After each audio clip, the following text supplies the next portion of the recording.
Está no ar mais um episódio do programa Bíblia Aberta, o programa que o ajuda e que o estimula a estudar minuciosamente a Palavra de Deus.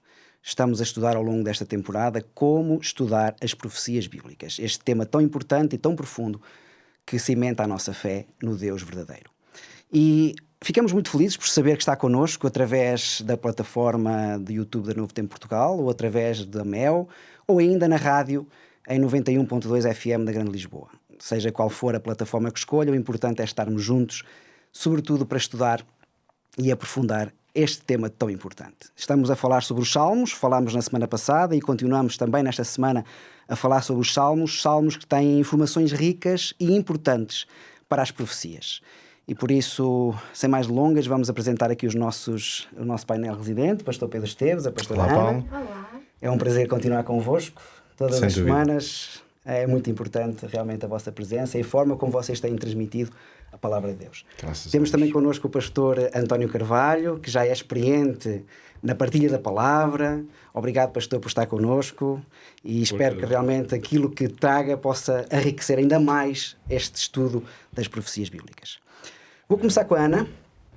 Ana, vamos começar então a falar sobre os Salmos. Salmo 46 é um salmo que eu particularmente gosto muito, sobretudo o versículo 1 e 2, eu vou ler e depois então partimos para falarmos um pouquinho sobre este salmo. Salmo 46, verso 1 e 2 diz o seguinte: Deus é o nosso refúgio e fortaleza, socorro bem presente na angústia, pelo que não temeremos, ainda que a terra se mude e ainda que os montes se transportem para o meio dos mares. Ao olharmos para o estado atual deste planeta, qual é que é, ou em que medida é que este texto nos pode ajudar, Ana? Este salmo eu acho que é o favorito de muita gente, inclusive é de Lutero, porque Lutero também tinha um carinho especial, até na sua veia artística. Este salmo inspirou a um dos hinos mais conhecidos do protestantismo, que é o Castelo Forte. Então este salmo é realmente muito, muito importante para várias pessoas e para mim também é um dos salmos que eu mais gosto, porque é um salmo que nos vai falar de vários temas na sua composição e é interessante porque nós percebemos a presença e a necessidade que o salmista tem de mostrar não só de que a fonte da coragem do povo parte de Deus, mas também da soberania do próprio Deus. E quando nós olhamos para este salmo que vai trazer alguma menção apocalíptica, escatológica, tem assim alguns termos que abordam assim questões até não só do passado do povo de Israel, mas também vê-se uma constante, e agora no fim dos tempos vemos uma constante assim da destruição da terra no final e etc. E é muito interessante porque pode nos ajudar de várias formas, e eu trouxe 4 pontos que destes 2 versículos penso que são os mais importantes para nós comentarmos um pouco nesta pergunta. O primeiro é sem dúvida o encorajamento e a esperança que este salmo transmite, e estes 2 versículos em particular. Porque o salmo começa: Deus é o nosso refúgio e fortaleza, um socorro bem presente na angústia. E é interessante porque isto vai nos transmitir a ideia de que mesmo nas dificuldades do dia-a-dia e mesmo nas ameaças que cada um enfrenta e nos desafios, não estamos sozinhos. Sim. Não vamos estar sozinhos, Deus está connosco. Há esta certeza no conforto, na esperança, em que num mundo onde vivem tantas pessoas, somos bilhões de pessoas que aqui vivem, mas nenhuma delas estará sozinha porque Deus estará com elas. E é interessante porque aqui também o salmista se identifica connosco, porque diz que Deus é o nosso refúgio. Ele também tinha angústias. Sem dúvida. E nas angústias ele também sabia que Deus era o seu E refúgio. sentiu esse conforto, sentiu esse carinho, essa necessidade de Deus e da sua presença nesses momentos. E nós estamos a viver tempos até de incertezas quanto ao futuro. Temos guerras a acontecer pelo mundo, crises políticas, crises económicas, crises sociais, e neste caos que existe é bom nós encontrarmos este conforto e este refúgio em Deus. Outro ponto que gostaria de ressaltar é o chamado à confiança em Deus, porque nós percebemos que Deus está connosco e o texto vai dizer: por isso não temeremos, ainda que a terra se mude e as montanhas ou os montes se abalem, no seio dos mares. Há este chamado a apesar disto acontecer, confiamos neste refúgio que é Deus. E esta imagem de um mundo a colapsar é uma imagem que, para além de simbolizar desastres naturais, porque são bem claros aqui, os montes, numa linguagem poética, mas poderíamos buscar essa crise também natural, mas também mostra-nos, incentiva-nos a não termos medo, a confiar. Isto é um ponto importante, porque o apoio que Deus nos dá é um apoio inabalável. O apoio de Deus. Enquanto que o mar, a terra, a montanha e tudo pode colapsar, o apoio que Deus nos dá não vai colapsar. Portanto, a solução para este estado não está sempre nesta fonte que é Deus. Nesta fonte. Não encontramos em lado nenhum a não ser em Deus. E os dois últimos pontos, muito rapidamente, o terceiro seria uma perspectiva espiritual também sobre estas catástrofes que estamos a viver e que existem no mundo. Mais uma vez, este apoio. Deus é o Criador, não deixa a sua criação desprotegida, ou seja, o ser humano, confiando em Deus. E por último, nós conseguimos encontrar esta força e devemos buscar esta força que vem de Deus para continuar no nosso dia-a-dia. Em meio às adversidades do dia-a-dia, nós encontramos Deus. Ou seja, este início de salmo que nós vimos, que também terá e tem, obviamente, um cariz escatológico e profético e simbólico, e estamos a falar de profecias, mas também nos dá um conforto não só no futuro, não só no passado, mas também no presente. Sabermos que Deus está connosco e que nos quer ajudar e apoiar em todas as fases da nossa vida. Independentemente do caos, independentemente da adversidade, Deus está lá. Graças a Deus por isso. Saber que Deus está presente, não só nos momentos positivos e bons da nossa vida, que certamente existirão, mas também nos momentos menos positivos, saber que Deus está presente. Né? É por isso, no fundo, que os Salmos, tentando fazer aqui um pouco esta ponte com a questão profética, os Salmos realmente cruzam-se muito com a dimensão profética, porque eles permitem uma identificação experiencial para nós, porque os salmistas, claro, especialmente Davi, mas há vários salmistas, falam muito dessas lutas ou dessas experiências que eles próprios viveram. E as profecias, que muitas vezes, ou muitas delas, se pensarmos as profecias de natureza mais escatológica, ou até as do Antigo Testamento, mas que apontaram para acontecimentos, grande parte das profecias tinham esta dimensão de advertir ou preparar para momentos difíceis, para crises. Isso. E nesse sentido, se a profecia dizia ao povo arrependam-se para o Senhor ou vem aí o jugo do inimigo, ou se a profecia vai dizer prepara-te porque virão perseguições, como Jesus e o apóstolo Paulo ou Pedro tantas vezes disseram, ou as mais escatológicas do Apocalipse dizem no fim haverá pragas, não é? E momentos difíceis antes da vinda do Senhor. Nós reparamos que nos Salmos vamos encontrar uma espécie de contraponto com isto, que é mesmo que o que esteja preparado para acontecer no mundo seja duro, difícil, angustiante, é possível saber que o Senhor é o nosso refúgio e a nossa fortaleza. Sim. Não é? Sim, encontrar ou que ainda que eu ande pelo vale da sombra da morte, o Senhor está comigo. Então é interessante que nos Salmos encontramos uma espécie de alento e conforto para às vezes uma realidade um pouco mais dura que as profecias nos apresentam. E também tem outra situação, os Salmos, e estamos a falar dos Salmos, é que ele apela-nos à fé, a colocarmos a nossa confiança em Deus. Né? É um apelo, é um desafio a desenvolvermos esta fé em Deus. Aliás, o versículo 10 até diz, não é? Aquietai-vos e sabei que eu sou Deus. Portanto, no meio da desgraça, não é? No meio de tanta turbulência que ocorre no mundo e particularmente à nossa volta, porque é o que nos inquieta ainda mais, não é?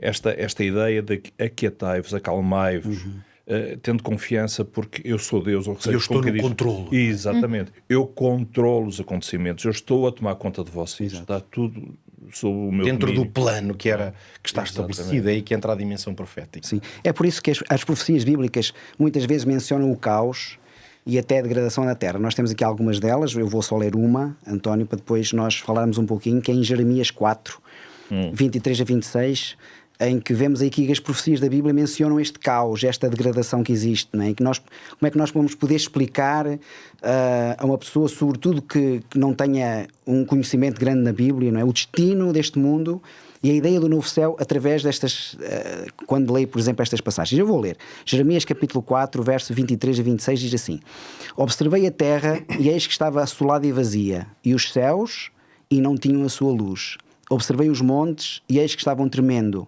e todos os outeiros estremeciam. Observei e vi que homem nenhum havia, e que todas as aves do céu tinham fugido. Vi também que a terra fértil era um deserto, e que todas as suas cidades estavam derribadas diante do Senhor, diante do furor da sua ira. Como é que nós podemos olhar para o novo céu e nova terra, que as profecias apontam, sem ter medo do futuro? António. Ora bem, antes de mais, o medo, o ser humano sente medo quando se verificam duas condições de base. A primeira é o desconhecido. Normalmente o desconhecido provoca algum medo no ser humano. Por outro lado também o sentimento de insegurança. Quando se juntam os dois, ou seja, o desconhecido com o sentimento de insegurança, então nós temos aquilo que se chama medo. No entanto, temos que ver um outro aspecto da questão, que é o seguinte. A palavra de Deus, a Bíblia, efetivamente fala-nos de acontecimentos do futuro que são acontecimentos tremendos, não é? Que nos são descritos, nomeadamente esta passagem aqui do profeta Jeremias. No entanto, a mesma palavra também nos diz que neste cenário de catástrofe à escala mundial não está tudo perdido. Ou seja, haverá, portanto, duas situações distintas, que a palavra de Deus coloca claramente, em que nós estaremos, cada um de nós, seres humanos, homens e mulheres, estaremos numa das duas. Não podemos estar nas duas ao mesmo tempo, nem podemos deixar de estar numa delas. Estaremos numa das duas. Temos de ter uma decisão. E quais são essas duas? Uma delas é este cenário realmente de castigo, de destruição, da manifestação da ira divina. A outra é precisamente o refúgio que falávamos há pouco, não é? O refúgio que Deus dá a alguns seres humanos. Ora, quem são esses que podem beneficiar desse refúgio? Quem são esses que se aquietam e sabem que o Senhor é Deus? São precisamente aqueles que estão do lado de Deus. Podíamos dizer que é o povo de Deus, para usar uma expressão bíblica e uma expressão comum no mundo religioso. Portanto, o cenário bíblico, em relação ao tempo do fim, aquilo que nós chamamos os acontecimentos escatológicos, dão-nos duas situações distintas. Uma é aqueles que estão com Deus e outra aqueles que não estão com Deus. Os que estão com Deus não têm medo do desconhecido porque conhecem. Eles já sabem, pelo estudo das profecias, o que é que vai acontecer no mundo. Por outro lado, eles também não têm medo porque eles se sentem seguros, porque estão com Deus. Sabem que Deus está com eles. Portanto, o fator desconhecimento e o fator insegurança não acontece com eles porque não é essa a situação em que eles se encontram. Mas há outro grupo de habitantes da Terra, homens e mulheres, à face da Terra, que esses sim se vão encontrar perante uma situação de insegurança. Porquê? Porque, na verdade, não conhecem Deus como deveriam ter conhecido até aquele momento. E isto vai gerar nessas pessoas, então, esse sentimento de insegurança e esse medo. Porquê? Porque não têm esperança. E aqui a esperança faz toda a diferença. Conhecer a Deus e ter esperança coloca-nos numa situação. Não conhecer devidamente a Deus, não tendo esperança, coloca-nos numa situação completamente distinta. Nós lemos ali Jeremias 4, mas se nós agora dessemos um salto para Apocalipse 21, em que diz no versículo 4: Deus limpará dos seus olhos toda a lágrima, não haverá mais morte, nem clamor, nem pranto, nem dor, porque todas as coisas primeiras passaram. Este céu e esta nova terra que o apóstolo João aqui apresenta é no fundo aqueles que escolhem, como tu dizias, aqueles que decidem estar com Deus, que o conhecem, têm este destino, digamos assim, que é a vida eterna. No entanto, esse texto de Apocalipse também nos revela outra coisa importante. É que o facto de conhecerem a Deus e de estarem mais junto de Deus não vai poupá-los a algum sofrimento, a alguma angústia, alguma dor. E por isso eles têm lágrimas. E por isso Deus vai enxugar-lhes as lágrimas. Mas o facto de estarem com Deus faz toda a diferença. E, portanto, nessa situação de proximidade com o Criador, de proximidade com o seu Deus, então eles vão ter realmente uma experiência de vida e, sobretudo, atravessar este período da história de uma forma completamente distinta daqueles que não têm esperança, daqueles que não têm esse conhecimento de Deus. E isto deve sensibilizar-nos para a importância vital de nós realmente aproveitarmos as oportunidades que temos para conhecermos melhor o nosso Criador. Porque isto tem a ver com todos os habitantes da Terra, sem exceção. Tenham eles nascido onde for, sejam eles quem forem, tenham eles o que tiverem, seja a experiência de vida deles o que for, todos, sem exceção, vão ter que enfrentar o Criador um dia. É para isso que nos apontam as profecias. E agora é o tempo de nós nos prepararmos para isso. Muito bem. Excelente, excelente apelo também para nós e para aqueles que nos veem também lá de casa. Pedro, eu vou voltar aos Salmos, uma vez que estamos a estudar Salmos, é o fundamento, digamos assim, os livros que nós estamos a estudar, Salmo 46, agora vamos estudar o Salmo 47, verso 1 a 3. Eu vou ler este Salmo, pelo menos estes 3 versículos, para depois também ler ainda em Zacarias e fazer aqui uma ponte, falarmos um pouquinho sobre isto. Salmo 47, verso 1 a 3 diz assim: Aplaudi com as mãos todos os povos, cantai a Deus com voz de triunfo, porque o Senhor Altíssimo é tremendo e rei sobre toda a terra. Ele nos submeterá aos povos e porá as nações debaixo dos nossos pés. Em Zacarias 14, 9, diz: E o Senhor será rei sobre toda a terra naquele dia, um será o Senhor e um será o seu nome. Aqui a falar do rei, não é? Voz de triunfo, está a falar da realeza de Deus. Como é que nós podemos conciliar a afirmação da soberania de Deus sobre as nações, no Salmo 47, com a visão profética de Zacarias 14, que sugere um momento futuro em que o Senhor será reconhecido como o único rei da terra? Implica a soberania estará estabelecida para sempre? Sim, nós podemos dizer que a soberania de Deus tem algumas condicionantes. Talvez eu pudesse começar por responder fazendo uma afirmação que resume a ideia-chave do que eu queria partilhar aqui sobre este tema. A soberania de Deus é real, mas não é universal. E isto é uma coisa que nós podemos comprovar pela experiência que temos à nossa volta e claro, pelo que a Bíblia ensina. Por isso não seria bem uma contradição, mas parece haver aqui 2 momentos diferentes que os 2 salmos descrevem, que os 2 textos que lês descrevem, não é? Resumindo essa ideia, o Salmo 47 parece afirmar que Deus é Senhor agora, soberano, até diz sobre todos os povos, e depois em Zacarias diz no futuro, o Senhor será soberano.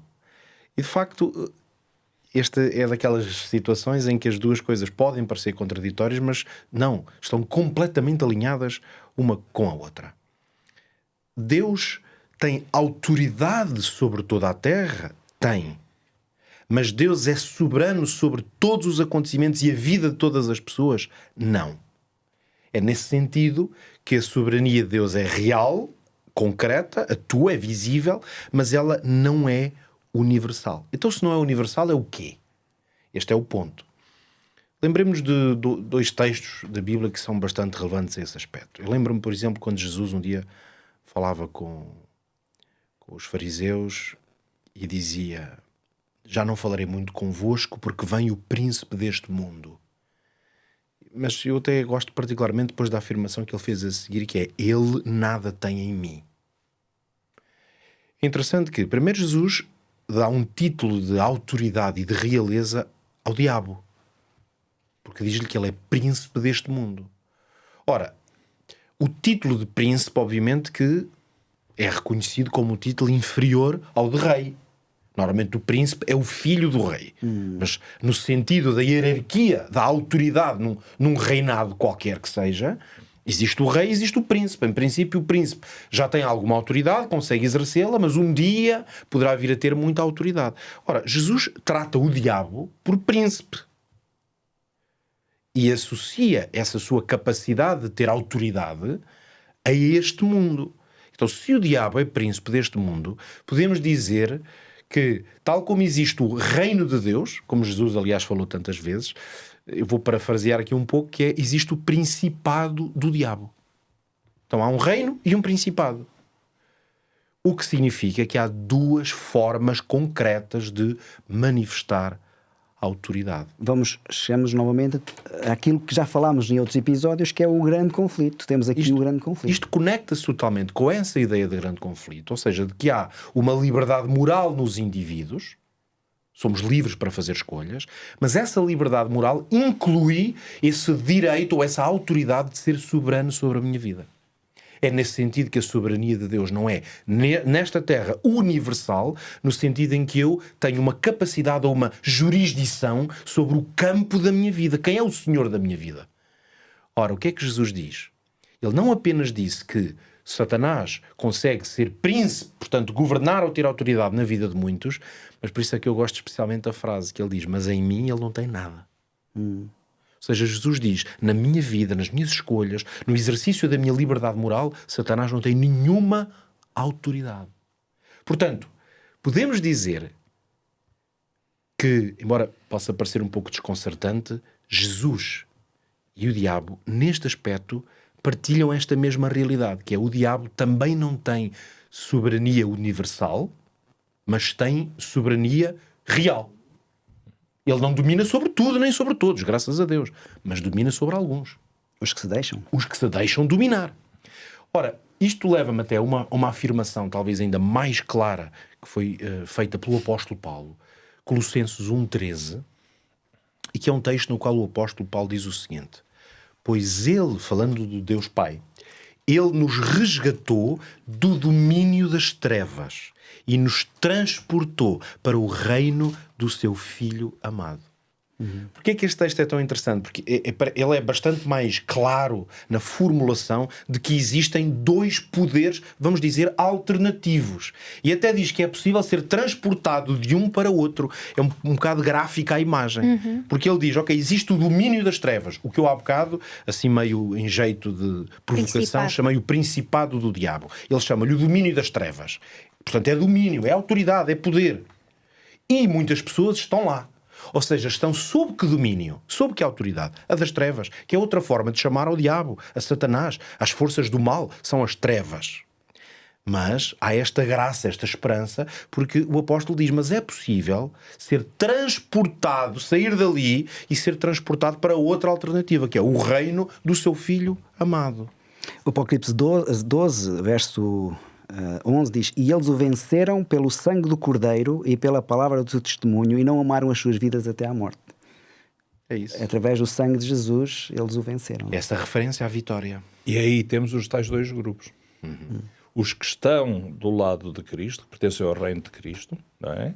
E os que estão do lado do principado, do inimigo de Cristo, que esses sim vão ter medo nos momentos finais da história deste mundo. Vão ficar Lá aterrorizados. estão os dois, exatamente. Porque percebem que afinal havia uma coisa que eles não conheciam. Ou que não quiseram E conhecer. que não quiseram.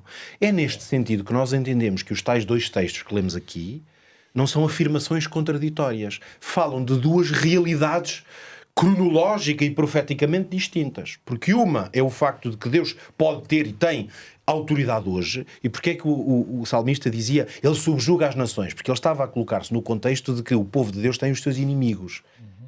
Ora, a história de Israel mostra que Israel venceu até batalhas físicas, guerras mesmo, através do poder de Deus. Houve situações em que Deus disse, vocês fiquem quietos e não façam nada. Sim. Quanto mais vocês fizerem, pior é. Houve guerras em que, não é, Moisés e Arão estavam lá, levantavam as mãos e então venciam. Quer dizer, era uma percepção clara de que aquelas vitórias não estavam a ser conquistadas através do esforço humano. Era Deus que lhes dava essas vitórias. E, portanto, era possível, e é justo e correto dizer, que Deus tem autoridade e pode subjugar qualquer pessoa, subjugar, porque o povo de Deus estava a submeter-se a Deus e à sua vontade. Mas também é verdade que o domínio universal, agora vem então para fechar isto, eu lembro a frase-chave aqui, que é a soberania de Deus é real, mas não é universal, mas vai chegar a um ponto na história desta terra. Por isso é que as profecias estão sempre a apontar nessa direção, para dizer, olha, isto tudo vai acontecer, estes episódios, estas situações, mas isto tudo está a conduzir para um desígnio final.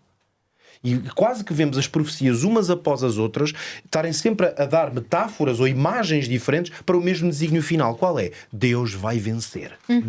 Exatamente. E Jesus vai manifestar-se. Isso pode vir na forma de uma pedra, pode ser com uma foice, não é? Pode ser de vários, como um relâmpago, o que seja a imagem, mas é uma imagem de quê? De vitória e de soberania universal.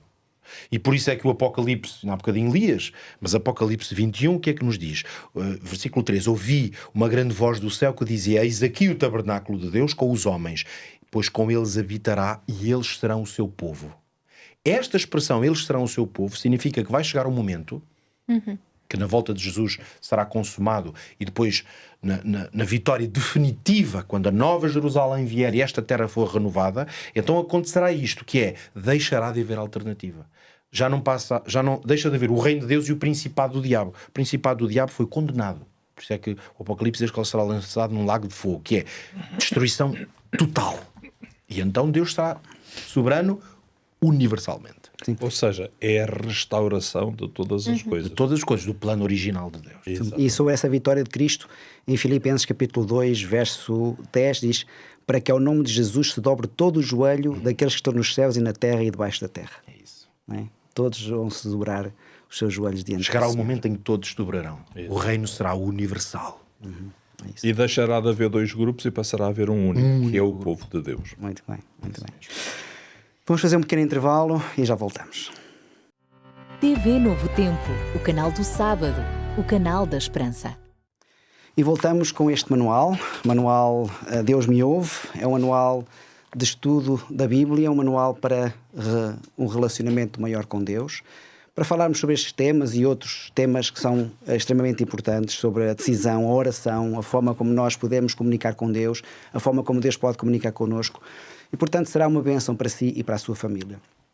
Pode enviar-nos uma mensagem através do 933-939291, 933-939291 e pedir esta revista gratuitamente e nós enviaremos para si. Muito bem, vamos continuar, Ana. Vamos continuar nos Salmos, os Salmos que nos servem de base para este estudo. E no Salmo 75, verso 5 a 7, diz assim: não levanteis a fronte altiva, nem faleis com cerviz dura, porque nem do Oriente, nem do Ocidente, nem do deserto vem exaltação, mas Deus é o juiz, a um abate e a outro exalta. A Bíblia, incluindo os Salmos, como vimos, tem muitas revelações sobre o julgamento, sobre a autoridade de Deus, não é? O que é que está em jogo neste julgamento de Deus? Esta pergunta podemos responder em 30 segundos, mas como eu tenho um tempo a respeitar, não vamos responder em 30. Mas é interessante, antes de a responder, de vermos um contraste que existe entre o Salmo 74 e o Salmo 75.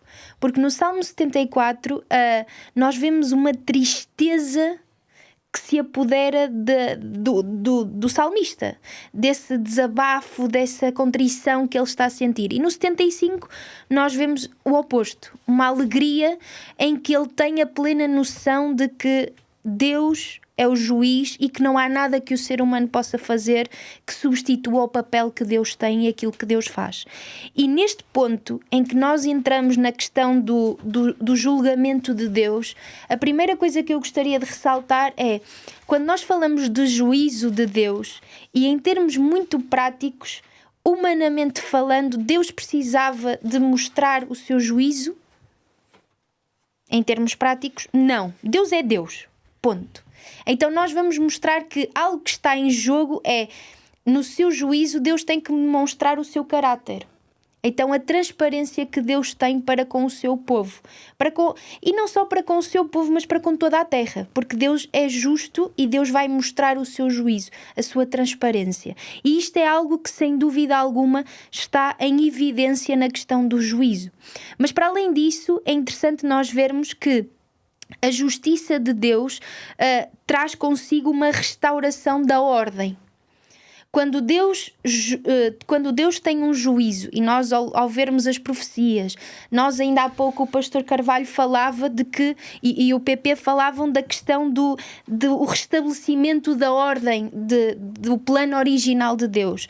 Para isso houve um juízo. Houve algo que teve a acontecer. E é interessante porque o salmista vai nos transmitir a ideia de que não importa irem para o Ocidente ou para o Oriente, para a montanha ou seja para onde for, para a montanha ou para o deserto, o único que é capaz de estabelecer um juízo perfeito é o próprio Deus. Para além disso, nós percebemos, ainda há pouco o Pedro falava da questão da soberania de Deus, que Deus é soberano, sim, é uma realidade, mas que essa soberania só será universal após um determinado momento. E é interessante porque, apesar disso, nós percebemos que Deus está no controle dos acontecimentos terrestres. Ou seja, não é algo contraditório, apesar da soberania não ser universal, não significa que Deus não esteja no controle de todas as coisas. Que Deus não saiba o que vai acontecer. Isso não é uma contradição. Não, apesar de não ser universal, Deus continua lá e Deus sabe. Isto porque Deus não força, não é? Exatamente. Deus não pode forçar a minha decisão. E, portanto, Ele não pode ser soberano da minha vida se eu não lhe permitir. Exatamente. E as profecias de Daniel e de Apocalipse são transparentes nesta questão. Ainda há pouco o Pedro falava, a pedra ou o relâmpago, seja como for, mostra que, apesar de tudo, Deus está no controle da situação e a nível da humanidade, da história da humanidade, do plano da redenção, Deus está no controle.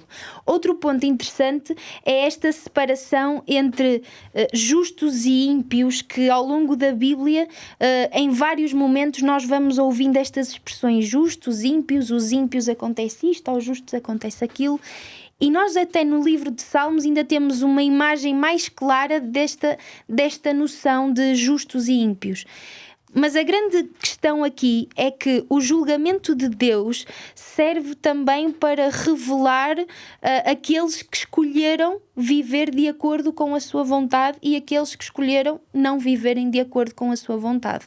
Então, quando nós olhamos para a questão do grande conflito entre Cristo e Satanás, e para não nos estarmos a alongar naquilo que já foi tão bem explicado e comentado, nós percebemos que o juízo de Deus é justo e misericordioso ao mesmo tempo, mas serve para que haja esta distinção destes grupos, que serve para tornar claro aqueles que realmente estão com ele daqueles que decidiram não estar. E é interessante porque no livro de Eclesiastes, no capítulo 12, o último capítulo do livro, no versículo 14, Salomão vai acabar a dizer: Deus há de trazer a juízo todas as obras, até as que estão escondidas, quer sejam boas, quer sejam más. E aqui vemos a soberania do próprio Deus e Ele sabe todas as coisas. E por fim, um ponto também interessante é o chamado e a advertência que Deus faz à humanidade. Deus, como juiz, que é transparente, que mostra o seu juízo, que busca cada pessoa para fazer parte de um grupo que o ama, de um grupo que o serve, de um grupo que lhe pertence. Deus mostra que a arrogância e a autossuficiência humana nada podem fazer comparado com ele. Por isso é que o salmista vai falar desta questão da montanha, do deserto. Não há nada que complete o ser humano mais do que o próprio Deus. Como nós acreditamos que a confiança na nossa própria justiça nada leva, mas que a justiça de Deus é o caminho, é a realidade a seguir, é a nossa necessidade.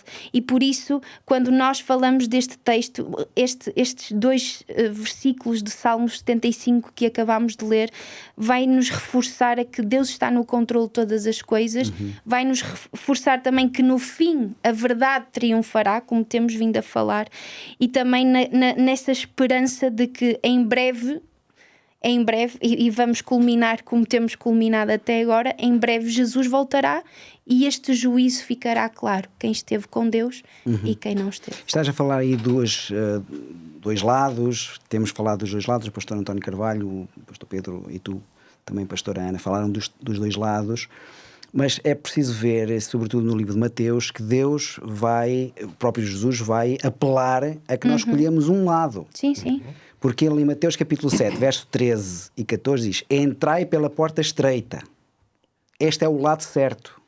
E Deus apela constantemente e desafia-nos a escolher o melhor lado. Desde o início. Desde o início. Entrar pela porta estreita. Porque larga é a porta e espaçoso o caminho que conduz à perdição. E muitos são que entram por ela. E porque a porta é estreita e apertado o caminho que leva à vida, poucos há quem encontrem. Então, o apelo de Deus continua a ser: entremos pela porta estreita, que é o que leva à vida. Às vezes essa porta estreita pode ter problemas no caminho. O percurso, por vezes, quando é estreito, existe tropeços, existem armadilhas, existem problemas, mas é este caminho que leva à vida e não o outro que é largo e que todos ou muitos o encontram. E, portanto, este apelo de Deus continua hoje, não é?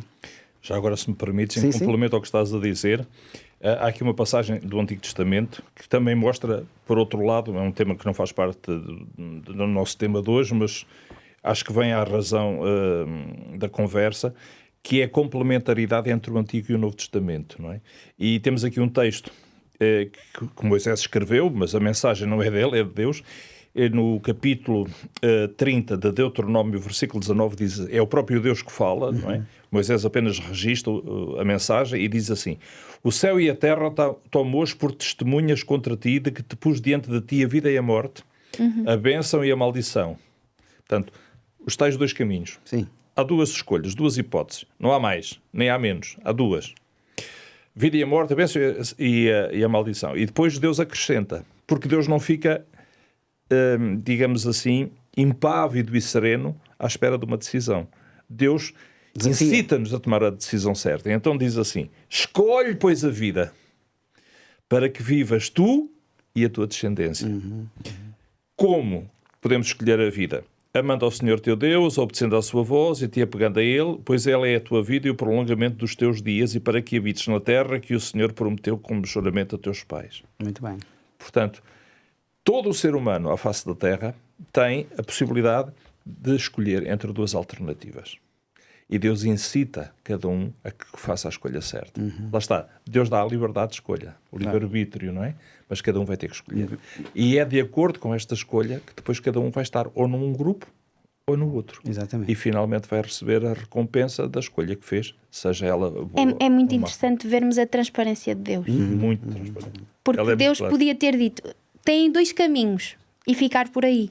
Mas Deus vai apelar constantemente a que os seus filhos, o seu povo, as pessoas que o amam, o sigam. Ou seja, sigam a vida, sigam o bom caminho. Não queiram aquilo, venham para aqui. Porque no fim este é o caminho que vai fazer com que estejamos A motivação juntos. de Deus é o amor, não é? Ele quer o nosso bem. E no fundo, esta é a razão de ser da profecia. Sim. É Deus a revelar-se ao ser humano e a dizer: olha, vai acontecer isto, isto, isto e isto.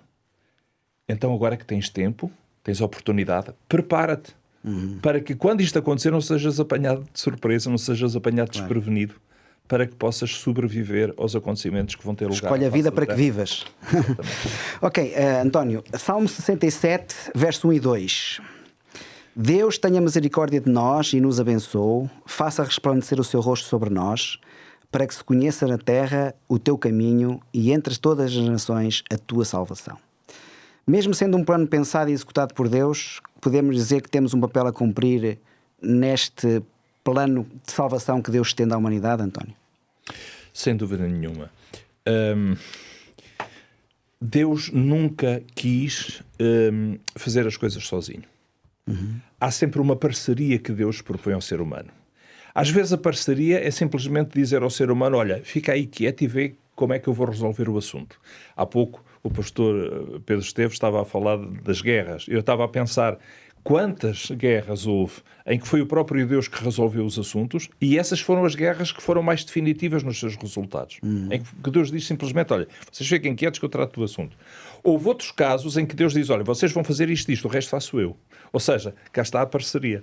Deus, na sua transparência, diz ao ser humano o que é que ele pretende fazer. Fazemos Jericó, andar à volta dos muros. O que é que ele pretende fazer e o que é que o ser humano deve fazer dentro desse plano que Deus quer executar.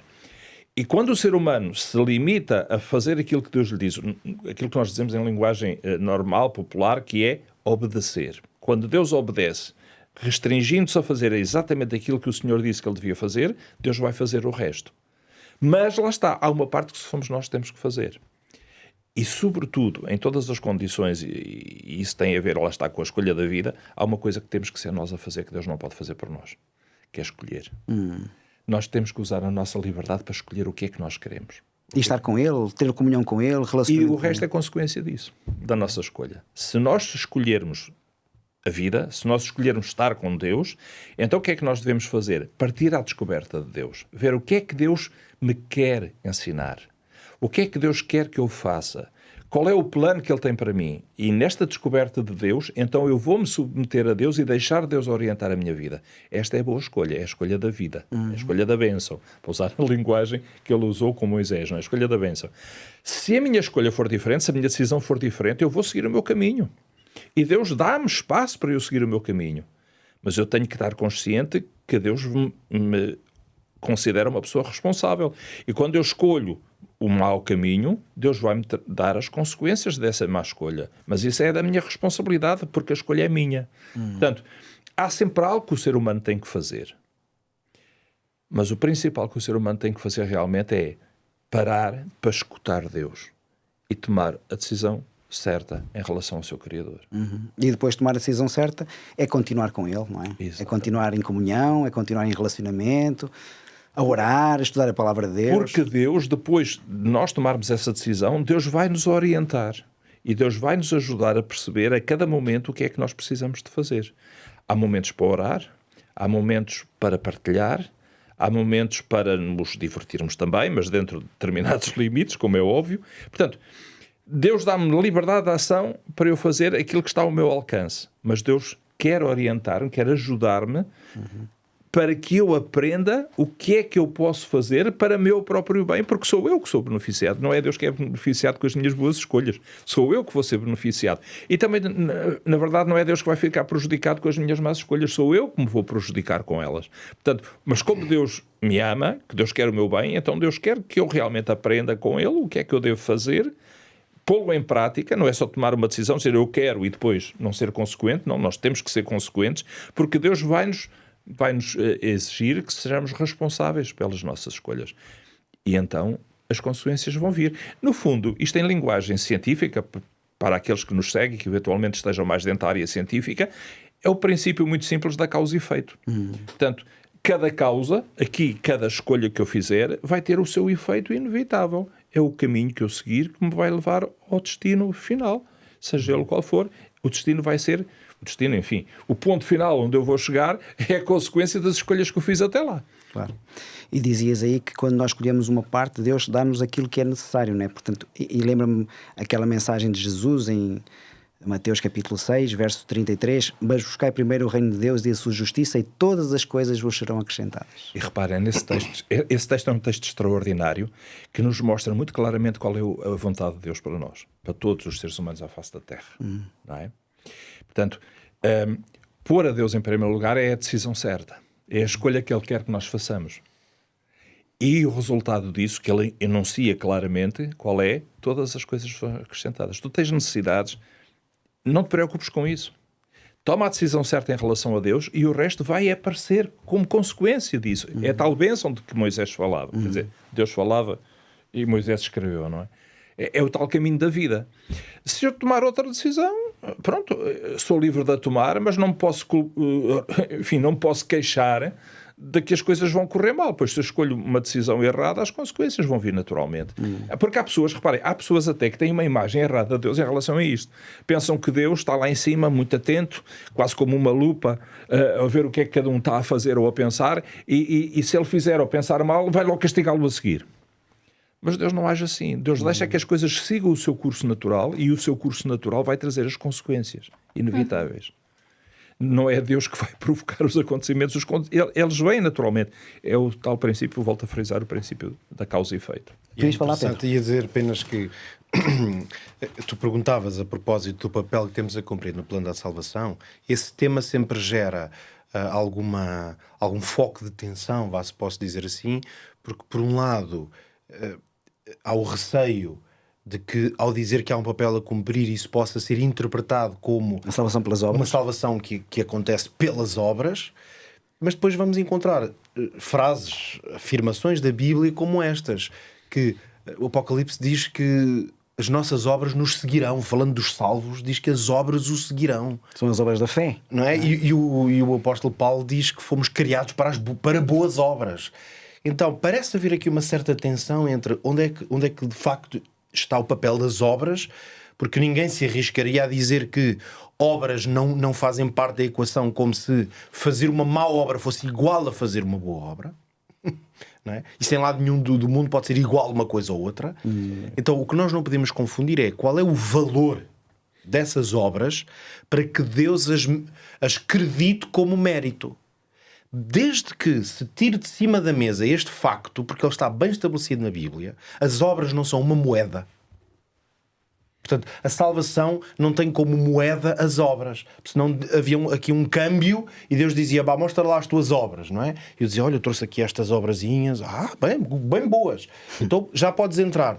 Portanto, não é a moeda que está em causa, mas em cima da mesa do plano da salvação estão as obras. Não é a causa da salvação, mas a consequência da salvação. Ela é uma consequência, ela faz parte da natureza de quem busca uma relação com Deus. É por isso que chega a ser desconcertante ouvir o apóstolo a dizer que a verdadeira religião qual é? É visitar os órfãos e as viúvas.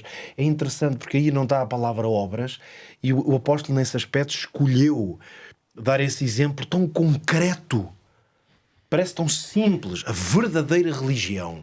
Daria para filosofar aqui durante horas e horas. E depois o apóstolo diz, é visitar os órfãos e as viúvas. Não é? Ou seja, nas suas necessidades. Nas suas necessidades. A vida acontece no concreto, a vida não acontece no etéreo, a vida acontece na realidade que nós vivemos à nossa volta. Por isso é que Jesus, ao separar o bode das ovelhas, vai dizer aqueles que fizeram estas obras, mas como consequência do seu relacionamento com Deus. Olha, esse é um outro excelente texto, porque é nesse texto, quando Jesus fala dos tais grupos, nesse caso chama-lhe bodes e ovelhas, e depois diz, então o que é que eles fizeram? E diz, olha, visitaram os que estavam presos, não é?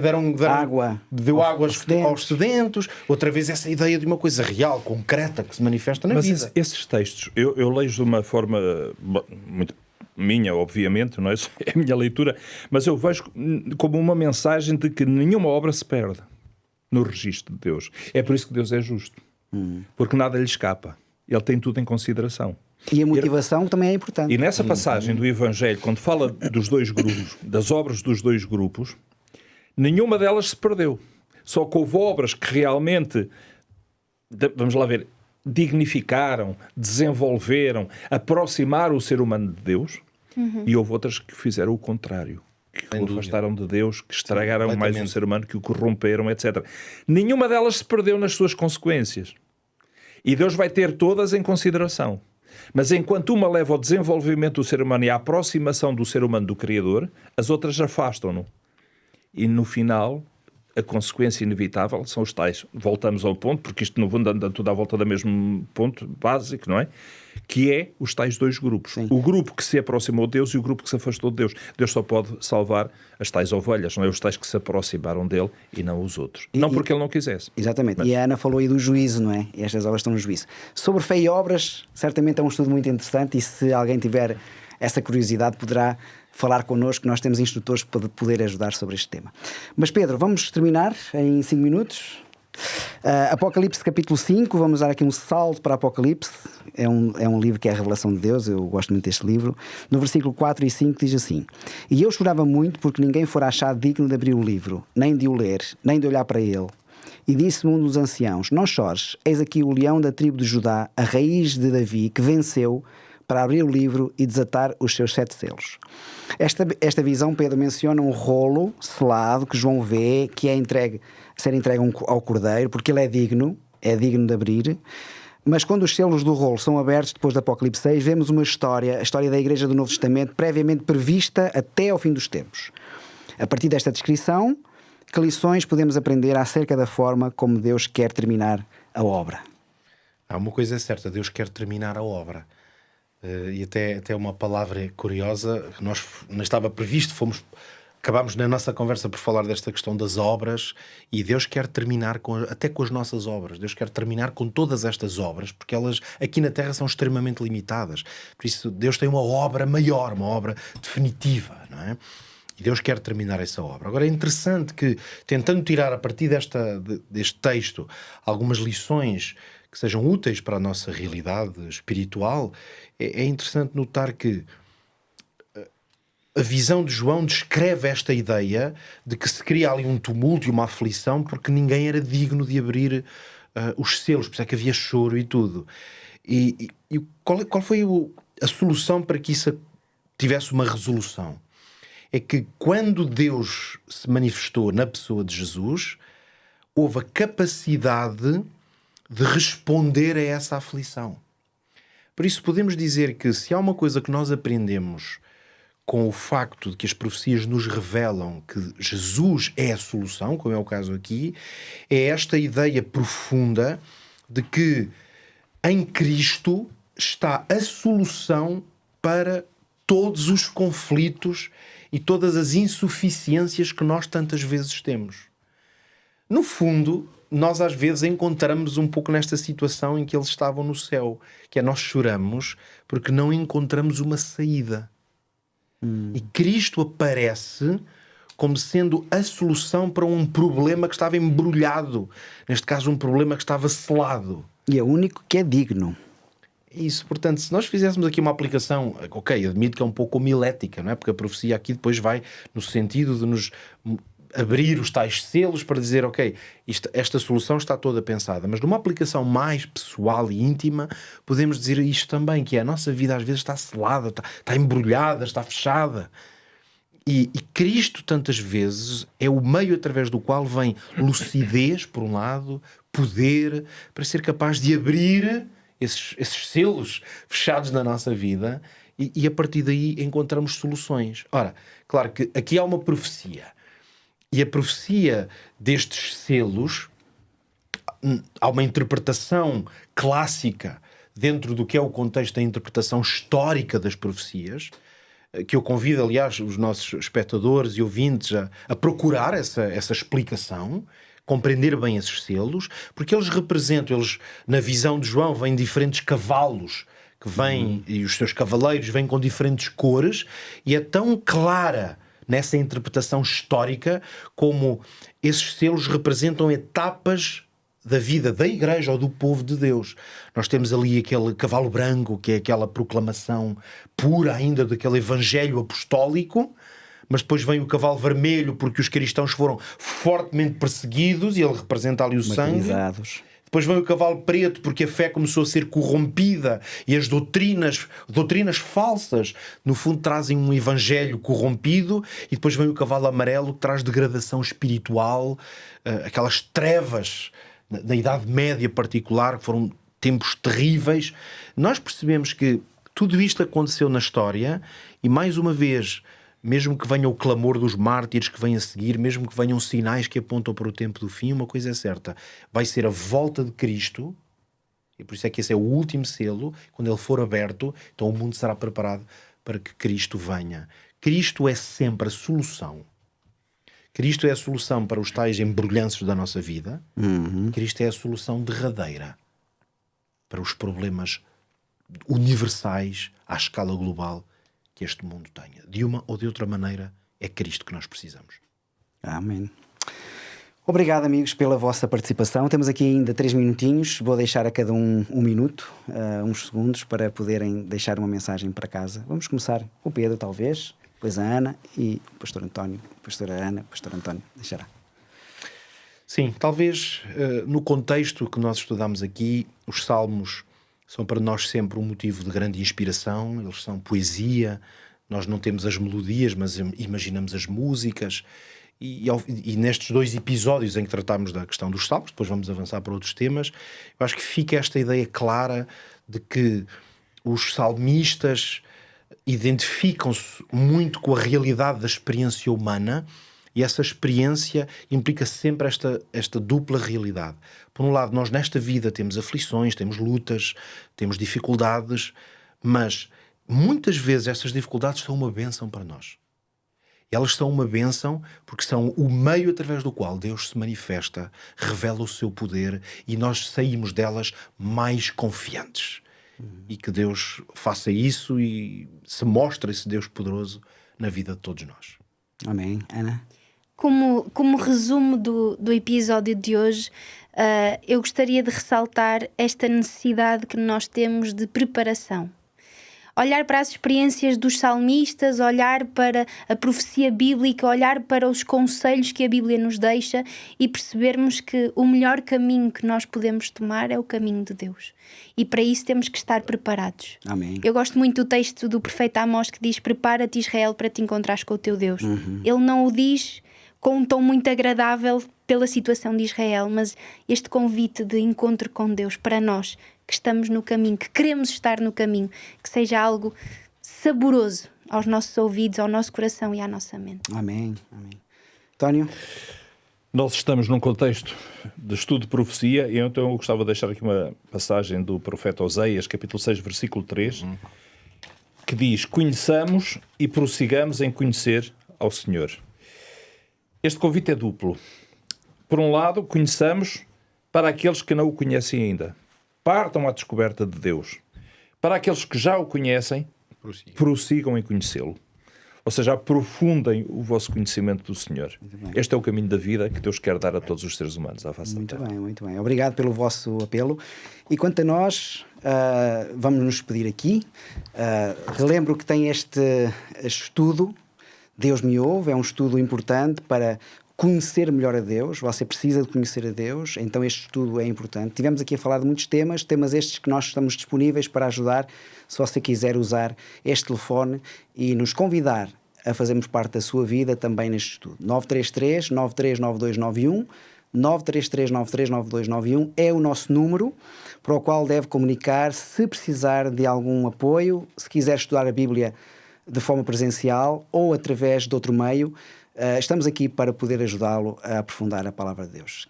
Pode usar também este mesmo número para enviar uma sugestão, para fazer algum pedido. Nós estaremos aqui para o ajudar.